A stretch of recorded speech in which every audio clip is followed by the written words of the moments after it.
All right. Today we have a great guest here, Darius Ross. He's got massive experience in terms of real estate, and also he knows about buying and selling companies. He's seasoned in business, and he's got some gray hair in the beard, just like me. So, welcome, Darius. How are you today? I am great and feeling pretty good. Pleasure to be here on your show. Absolutely great.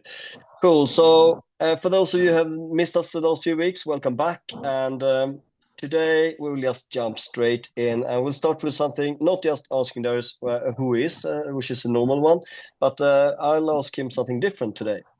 So, would you mind sharing a crazy business deal that you've been involved in? It can be anything at all. I think one of the craziest ones was a family that was trying to get out of the business and they were not prepared to actually separate the holdings. And so what Ah, ended up happening is we had a nightmare of multiple entities wanting to turn around and decide where they wanted to go with it. Some wanted to go no taxes, some wanted to go owner seller notes, some wanted to turn around and just stay there, some wanted to be long term holders of the notes, and it was just a mess. yeah. So basically, one of the greatest things about buying a privately held family business is you never know what you're going to get, but you're going to get real surprises. Yeah, I think that goes for any business and any interaction because we're working with people, and that's the crazy part of it. Hmm. So thanks for sharing that. So now let me rewind a bit. So where are you dialing in from today? I am from New Yes, York City, as a matter of fact. that's perfect. Which part? New York City, Manhattan, downtown. Oh, city. All right, cool. I had Charlie, one of the co-hosts there, a few years ago, and he thought it was great. He liked everything about it, including the cars and the donuts. Pizza, pizza. Yeah, I tried to actually sneak him into the back of the classroom at Harvard, but they were very inflexible, the professors. So he was sneaky. He stood in the corner, and I was like, "What was your best learning from the latest hours?" And I tried to find out the masterclass in negotiation by just standing in the corridor. So Yeah, negotiation, is that something you like? absolutely. I just did a cover article on a magazine called Acquisition Aficionados. And in that magazine, we talked about all the things that happen in a deal. And one of the number Ah, one things of it is understanding people. all right. And people are your worstest problem because you have to understand, get past hubris, get past your own ego, and be able to deal Yep. in a way that you understand that no matter what you do, you got to Yep. turn around and understand their psychologies. Yeah, perfect. Yeah, I mean, as I said in the intro, we love to leave the audience with some gold dust. Can you recall some of your key highlights from that article related to negotiation? Understand when you're negotiating what you want. Everybody has to win. That's number one. Yep. Everybody has to Yep. win. Good point. Sometimes it's their price, your terms. Sometimes it's their terms, your price. Another important thing of it is family. When you're dealing with Yep. families, you have to understand that the families don't necessarily have the same agendas. Yes. Generation Zs have one agenda, Generator X has another agenda, baby boomers have another agenda, and more importantly speaking, the grandkids come into play and how they're going to set up legacies. So you got to be able to lay the Uh, framework for all of the generations. yeah, perfect. I love legacy work and also especially legacy thinking Mm-hmm. because then you build for something beyond today. You build beyond the court, you build beyond the next shareholder report or whatever it might be. So yeah, I like the sound of that. So, in terms of one thing you said that I really love, and that shows that you know the game, inverted commas, and that is like, okay, you name the price, I name the terms, which means, yeah, of course you can have 10 million, no problem, Mm-hmm. but you will have it paid on a seller note over 200 years, not a problem. Mm-hmm. Exactly. So I just said something much sound like magic to some people on this call. Can you explain what is a seller note? Now we're talking about buying a company and how to finance this. What is a seller note? That is basically the seller taking a carryback, which in essence means that whether or not they have equity in the business. A lot of Yep. times sellers don't have equity in the business, and a lot of times they have cooked books. So when Yes. you open those books up, you find out things that you don't want to find out. Yeah. They've Yeah. been paying their Rolls Royce, their yachts, and so forth, and they've been paying their families and friends. So in that seller note, Right. the key thing of it is understanding how to position the situation Okay. where the business can be bought and that seller can actually reap the benefits, whether it's taxes, whether it's being in a situation where they're going to get long-term Yes. income, or whether they want a residual income, they want an annuity. It depends on how you want to do it. So basically, it's just a wraparound as far as their assets and their ownership. Yeah, I like to build on another of the keyword you just dropped there. But before I do that, I'd like to mention for the international audience, seller note is often in the UK, for example, called deferred consideration. It's exactly the same thing. It's payment Mm-hmm. over time. So many people that actually think about selling their company, they get stuck on like a number, which might have no significance or relevance at all linked to how much the company might be worth. But ultimately, what they really want is to make sure that they're financially free, whatever that might mean to them. So you mentioned annuity, and that's something I really like because if they're going to sell the company, pay massive tax, and then try to invest it and get sufficient return to keep the investment and live off the principal's return. That was a very long sentence. Let's dive into annuity, how they can actually get paid over time, as they would be from an investment and still might have even a charge on their own former company. Please, Darius. Here's another way of looking at that. My Please. thing of it is dealing in roll-ups and Yep. in roll-ups and platform companies. All So right. I I like got to it. turn around and do something a little Second different bite. there. Second bite. Right, right. Ro- So I like to do something In a little that different case, there. explain that instead. Okay. So in a roll-up, you're actually looking at a multiple series of companies that you're all putting together, and you're Yes. creating what is otherwise known as a conglomerate.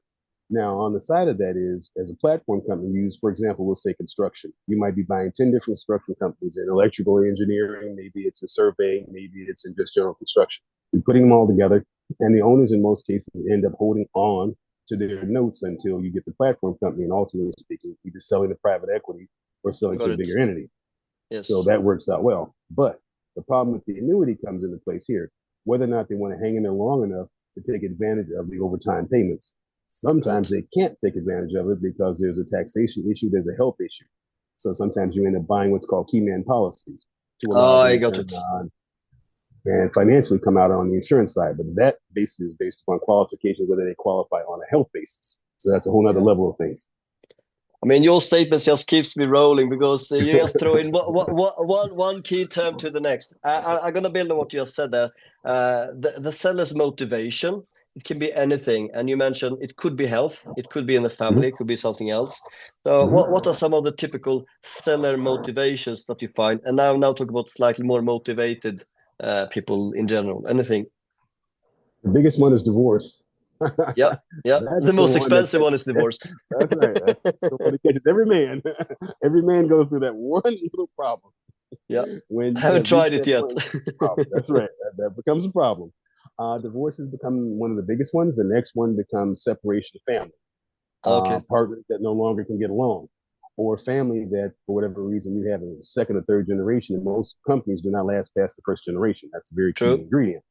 So that second generation wants out. They want the cash. They want to go off and do whatever they want to do. So that becomes a problem. Then when you get legacy businesses, you have situations where they want to get into a larger company. So if you're wise enough and smart enough that you create that platform company and you're able Yep. to sell to a very large conglomerate, you can stay in the deal, they can stay in the deal, and everybody works out well. So those are some of the considerations. They want into a bigger company, but unfortunately speaking, their company is not designed well enough to do it. Exactly. And you come in as an acquisition entrepreneur and you create the very mass that they need to be able to sell to the larger company, and everybody wins. Yeah, I mean, this sounds like rocket science to many of people listening, and I'm very much love what you're saying. So thinking now with the partnership hat on, so you are there, you find the one, two, three, four, five motivated people who would like to work together with you to actually create a group. How can you shoehorn yourself into that deal and justify your value for the equity that you actually will obtain? A lot of times you have companies that are there, they're functioning, but they don't understand how to function in critical mass. They don't understand how to buy in mass. They don't Yes. understand how to deliver to the customers in mass. They don't understand how to create target market and territory control. And most importantly speaking, they don't understand the governmental situation. Sometimes the governments that a lot of these companies are in position, they actually can take advantage of government benefits. So if Right. you're an individual that understands, and again, as an acquisition entrepreneur, that's a term that's being used now. Yeah, I like How it. to turn around and be a swashbuckler, where you come in like Jesse James of the Wild West, and you pull these guys together and say, listen, this is what we're going to do and make this work. So I'm your go-between guy. I'm the guy that Yeah, pulls it all together, and I can make this thing work for you. And that becomes the key. And whether you exactly. can just get them to work with you is what's key.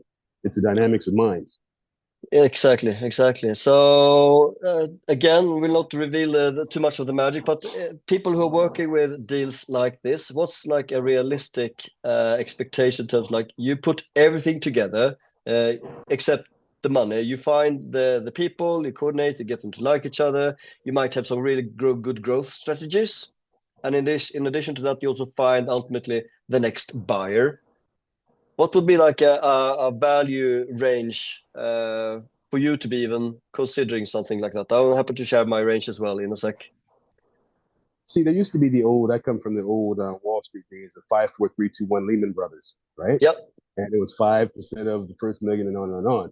These Yes. days is a little different. If you're coming It's into they're it and very you know different. your game, I would say you start out at 20% equity stake. Yep. I'm going to go in 20% equity stake, and ultimately speaking, I want something on the back end as earn out. Yeah, exactly. Good, good. Yeah, I would ask for even more, but I also have quite a lot of other growth strategies and tools in my toolbox. So I actually also not only put them together, but actually get them on a trajectory, which again will really multiply the value even further in the end. So yeah, love it. I mean, that's very tangible. So talking about buying companies, I will now ask you a stupid question. Can you ask a question to yourself about something you would like to mention about buying companies? So you can basically say anything you want. Frame it, please, for us. What we're looking at right now in the next 30 years is there's 70 million plus baby boomers in the States that are retiring, and there's Yep. 100 million around the world. So that leads to a 30-year legacy of $50 trillion of companies. And most of those companies are going to die because the owners are going to go out of business, and that's going to be the end of it. So this is the beginning of the gold rush of opportunity.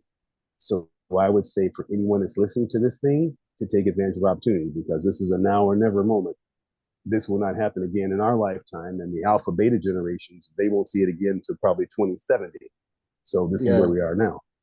I'm almost nodding my head off for those who listen to this who don't see it on camera. I just completely agree. This is bigger than AI, regardless Mm-hmm. what people say, because it is really such a huge amount of money and wealth transfer, or money Mm-hmm. and wealth destruction, because most companies are not sellable because they're too dependent on the owner operator, and Mm-hmm. the owner operator doesn't have a plan for how to do this, so they are absolutely not seller ready.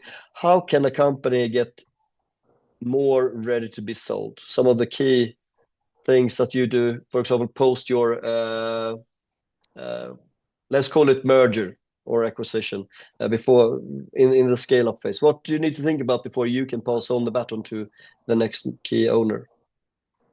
You have to first look at the fact that where is the key crust of your business at? What's the Yep. profit and loss? Where are you weak and deficiency is at? What's your strength of your staff? What's the strength of your market? What's your territory market? Yes. In addition to the fact, where are you financially when it comes down to the banks, the credit lines? Are you in a situation where your credit's off the par? Or are you cash heavy and or asset poor? What are the assets you're Yes. working? Are you working with a number of different valuable assets? Is there trademarks? Are there copyright opportunities? All those things are very key important. And the biggest thing of it is, can this company function without you? If you are the Yep. biggest thing in this company, that's the big problem for me because now I got to figure out how to deal around you and or keep you on long enough for the transition. Big problem. Yep, yep, yep. No, I completely agree. So we're both smiling here, big smiles all around the table. So yeah, a lot of recognition in everything you say. So that completely makes sense. So one thing you can think about is how to maybe improve the skills and allow your second man or woman to take more of the reign. You can do something I tried a number of years ago, to stay away from the business 2 weeks and see what happens. You can also prepare the business for you being away for 2 weeks, but you're not allowed to call them. They're not allowed to touch you. Right. And you could also do that for a longer duration. And all of a sudden, you might come back and be shocked that if they're allowed to do their job without you, it might work even better. Oops. Absolutely. Absolutely. That's the key. I mean, one of the big things when you mention that is the whole ESOP concept of the Yeah. employee stock Yeah. option plan. Yes. If you Yes. can turn around and allow those employees to become owners of the stakes, even though Yeah. you're liquidating or watering down your stake, it's better to water Yes. down your stake and have these employees invested in it than to have 100% of nothing. Yes. Yeah, no, completely agree. Because again, if you know that you're building something which is way more valuable than actually your daily work and your salary, then you will be motivated to a much higher level. So what Darius just said there, that can be the key people in the team, but it can also be all employees. There are different ways to cut the cake.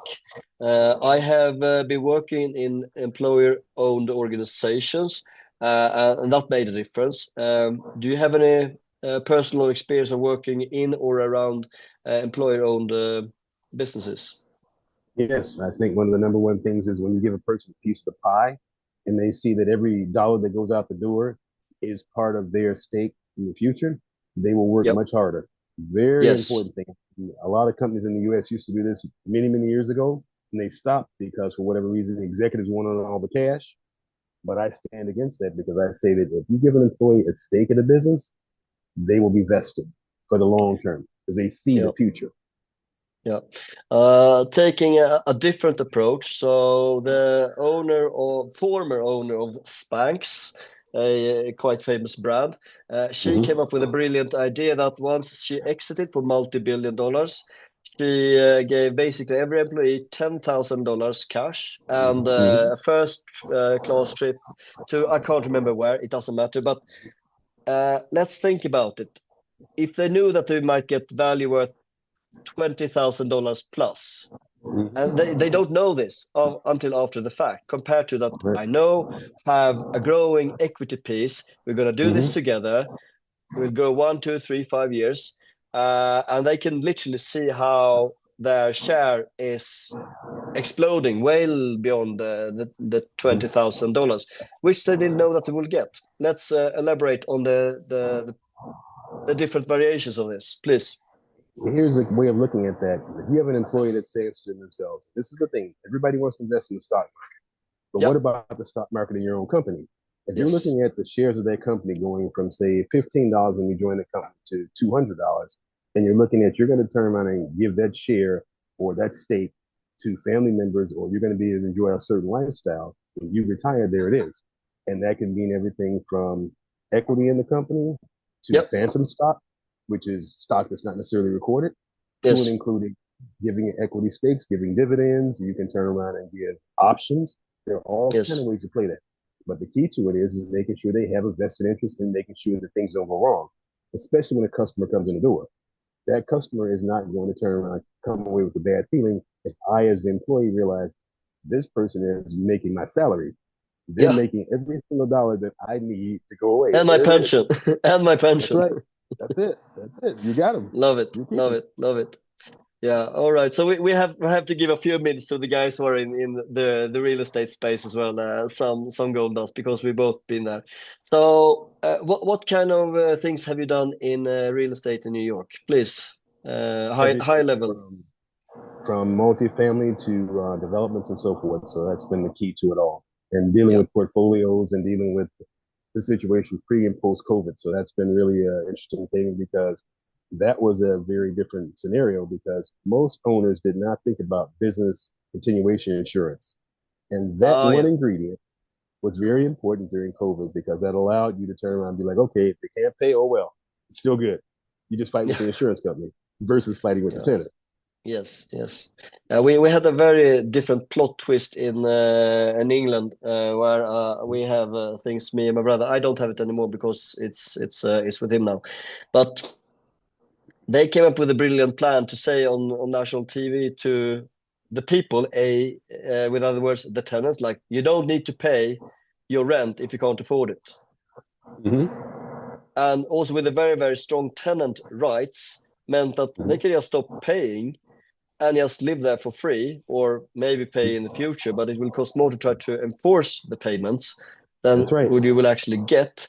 So that made a huge problem for many landlords who are less lucky with the tenants than we were. So have you had anything similar at all in the US where the government says like, oh no, you don't need to pay the rent? There have been hundreds and thousands of landlords that have fought that battle, and they've had to Okay. kick people out, and they found themselves with losses and losses, and Yes. there are buildings now that are basically being foreclosed on or taken back, or owners giving keys back. That's what happened in a lot of the retail sector Yep. because a lot of those businesses didn't pay, and so now here are the landlords saying, "Okay, we got to give it back." Well, had they been Yes. smart, they would have realized there's a way to do that.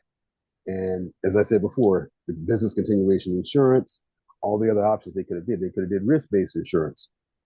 Most of them were not thinking because they were being too cheap. Sometimes Yes. you have to spend money to make some money. Yeah. Yeah. So I think also the one of the biggest insurance tricks, something that I usually don't apply myself, but lock in the interest rate instead of, I mean, it will cost you more, but it will buy Mm-hmm. you better sleep.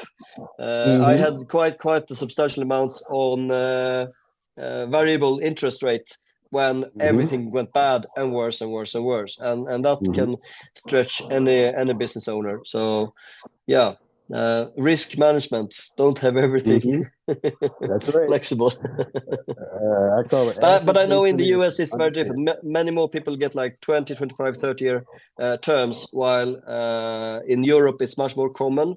A majority have got variable interest because in theory it's actually usually cheaper with all Mm-hmm. statistics over time. But you can be bit in the butt as well. Yeah, you have to be very cautious about the adjustable rates because Yes. when those kickers kick in and Yeah. all of a sudden it goes up 14%, you were down at 3 and you're going, oh no, it Yeah. didn't happen. Yeah, it does. Yeah. So you have to be very careful about that Yeah. to lock it in. We were in a very good position. We figured out that unless the Bank of England comes up with an interest of 6%, we will be fine. But everyone else will pretty much just Mm-hmm. implode. So unless they would like to destroy the society completely, Mm-hmm. we are okay. But guess what? What happened is we reached the level where they destroyed the society instead. So many people are suffering, and Mm-hmm. we reached and went beyond that peak point where we said like this is like now we reached like break even. That's still okay. Um, Mm-hmm. but many people who were less profitable, they were suffering and so on. And we still haven't seen the peak of defaults, according to me. What do you think in the No, US? We're very we're far just from it. we're going to see the defaults begin to kick in 2026, 27, 28, 29 on into 30. Yeah, And I mean in the hundreds of billions of dollars. There's going to I be a massive agree. amount of real estate on sale, not for sale, but on sale. Yeah, And I yeah, mean markdowns as far as 50 to 75%. This is going to be yeah, incredible. This is a once in a yeah, lifetime buying opportunity. yeah, exactly. The banks don't want to own properties. But another huge shift I've seen in the last 7, 8 years, I'm sure you can also mirror this impression, that many of the big investors are moving into residential, traditional, multifamily. I mean, everything from like BlackRock, all the big players, and all the funds are investing into this asset because it becomes unprofitable to have too few, at least in Europe. You need to reach a certain mass and scale, and then becomes very profitable. But for the first one, two, three, four, five, it is not as good, at least not in Europe. What's the US like?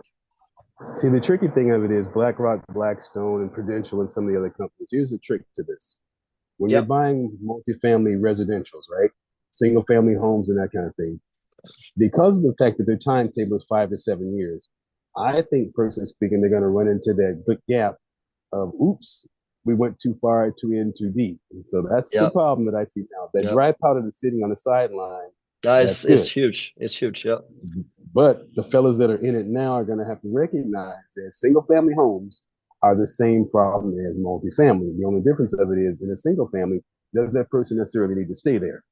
Whereas in Yeah, multifamily, exactly. apartments Exactly. are constantly going. So that's a tricky thing. So I think that Yes. Blackstone, BlackRock are ultimately speaking going to get out of that probably within the next couple of years because they're going to find out we got to get out because things are going to hit the fan. Yeah. Yeah. Interesting. Some people choose to go to the bench before it's gone bad. Like I think about Warren Mm-hmm. Buffett. Like, oh, now is actually a good time to retire, not have a massive stain, I might call it. Mm-hmm. Mm-hmm. He knows it. I mean, he sees it now. I'm sitting on Yeah, 150 billion for dollars, sure. and it's better to go out a legend than it is to go out and say on a losing team. Yeah, exactly. It's like the perfect trade. You know afterwards. Mm-hmm. That's right. That's it. That's it. He knows. He sees it. Yeah, exactly. Yeah. All right. Let's leave this chapter as well and move into another chapter that I've not prepared you for at all mentally.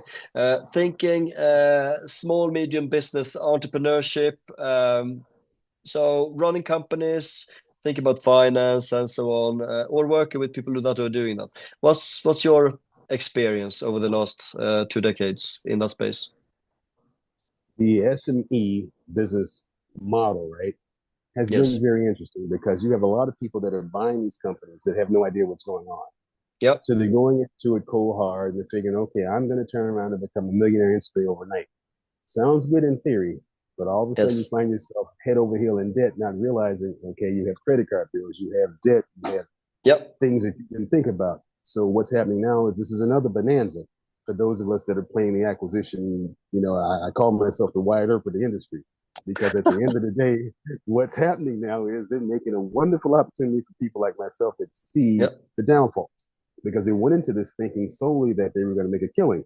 And Yep. now, as Buffett would say, when the water and the tide goes out, that leaves whoever can swim can swim. A lot of guys can't swim now. Yep. So this is the moment of truth. Over the Yep. next probably 10, 15 months, we're going to see a lot of pain begin to take place. Yes. Yeah. No, I agree. I was about to mention something else which is related to what we talk about, buying companies. There's been a huge and fantastic opportunity for many decades, but very few knows about it. And it is the whole SBA product where you can actually finance and you can have someone else, the government, to guarantee the debt. And this is going up the loan to the actual value of the company has gone up. But now the latest numbers I saw the other day was 1.6 billion in defaults for these kind of loans. And I think we Mm-hmm. are just like with the real estate. Many people who don't know how to run a company, they might be young and inexperienced acquisition entrepreneur. It sounds really good. And Mm-hmm. I can't lose anything because I come straight out of Mm-hmm. business school, and I can sign Mm-hmm. a personal guarantee because I got nothing to lose. I got no family. It's cool. Mm-hmm. Can you elaborate on this lovely chapter? See, the new administration that's in office now, I there's know. basically 900 more days that nobody really understands what can happen. Okay. And every single day, there's a new twist to this. Yes, So yes, now you all over the have world. individuals. That's right. You have individuals now that are in these businesses now waking up to the reality check that that SBA loan is shifting gears Yep. because now there's more oversight, there's more Yes. transition, there's more changes. Every single new day is a new facet to this. So you're not Yep. really realizing you're not operating in business now. You're dealing with quagmires of drama. And so Yeah. now Yeah. what Exactly. used to And performance metrics that might be hard to reach. that's right. So now what used to be under previous administrations where they were just kind of hands off, you now Yep. have this government downsizing that is taking an impact on your business.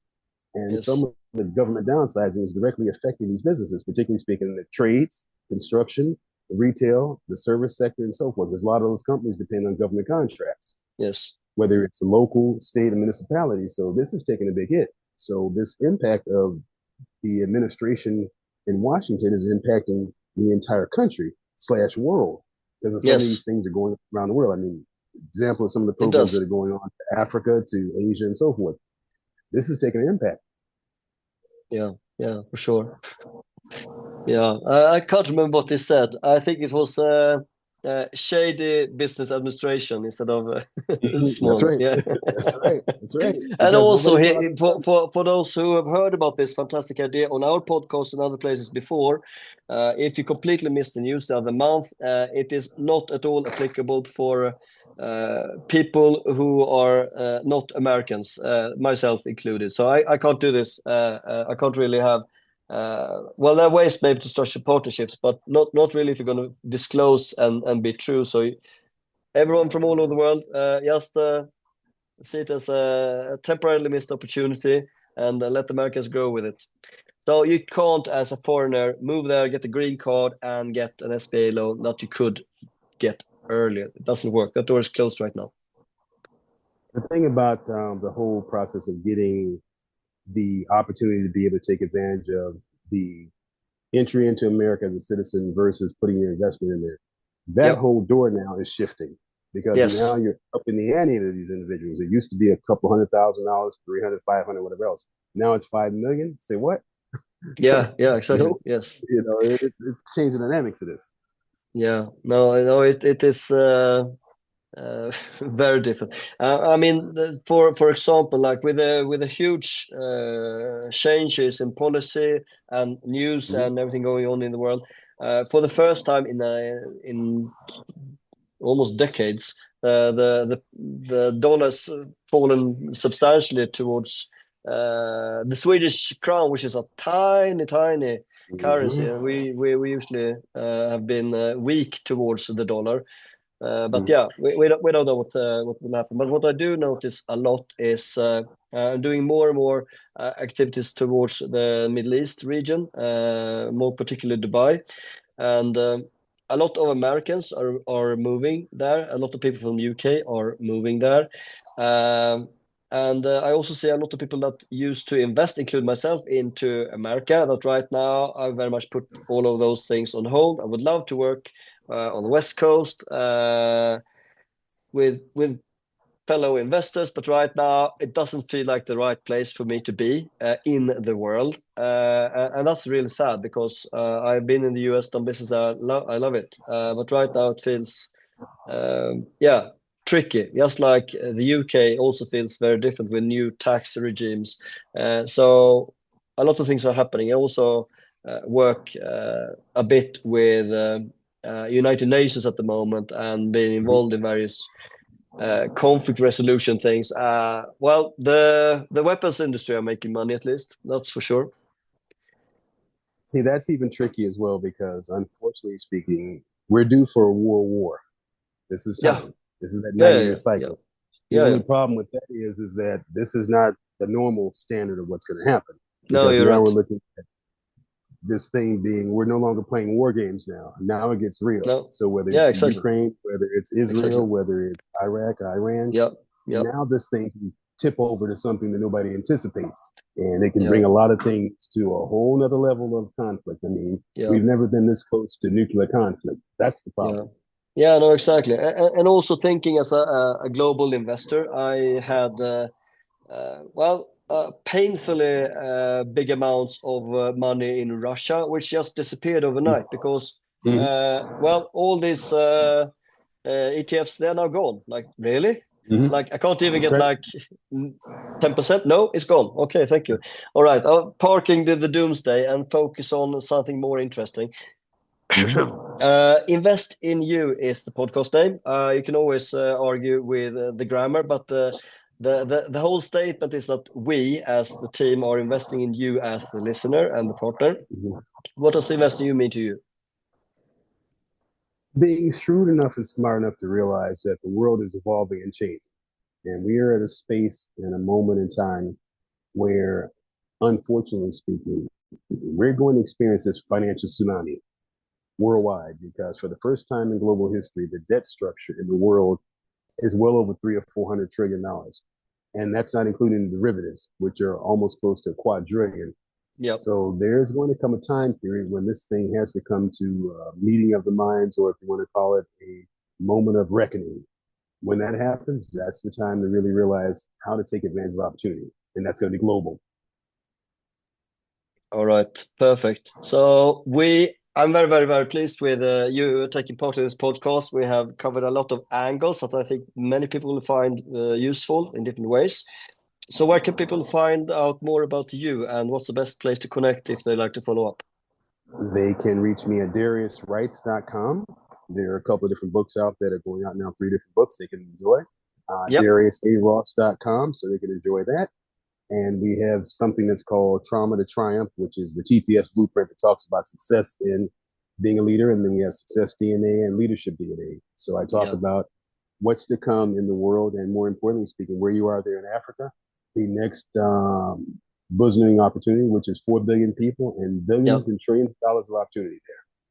The new Yeah. I world order mean, is they there. they they they're gonna level up here, and the cool thing is, what used to be like the huge blocker for Africa was like education. Right now, Mm-hmm. we see Mm-hmm. a new thing, which like everyone is now smart because you're smart in your pocket.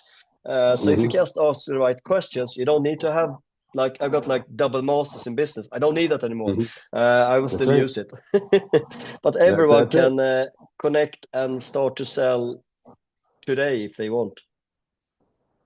Yeah, the whole thing with Africa now is that is going to be the new opportunity. I mean, Nigeria, Egypt, and so forth, these countries are going to have millions of people, if not billions of people, and some of the opportunities there are things that they've never had before. So this Yeah, is going to be a seller's bargain. yeah, yeah. Okay, so many people are changing generation. Wealth worth huge amounts of money will change hands. We got people who are hungry all over Asia, Africa, obviously in America as well. So yeah, people are hungry. There are opportunities everywhere, and I would like to leave on that note that there are opportunities everywhere.